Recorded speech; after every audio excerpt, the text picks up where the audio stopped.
So, I just want to share one of my prototypes na discontinued ko na. This is coin sorter.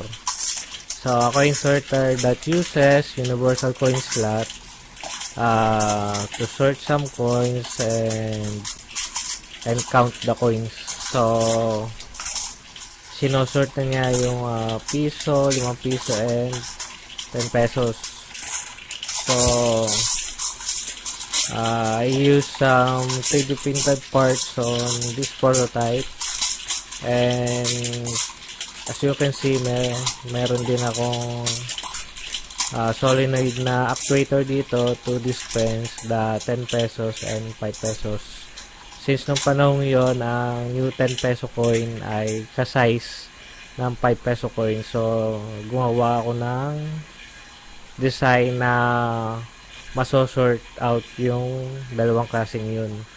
So, kung wala nang nare-read na coins, mamamatay yung ating hopper.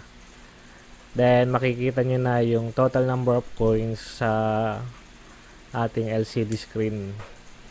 So, prototyping. So, meron tayong gumana, merong hindi. So, I just want to share to you.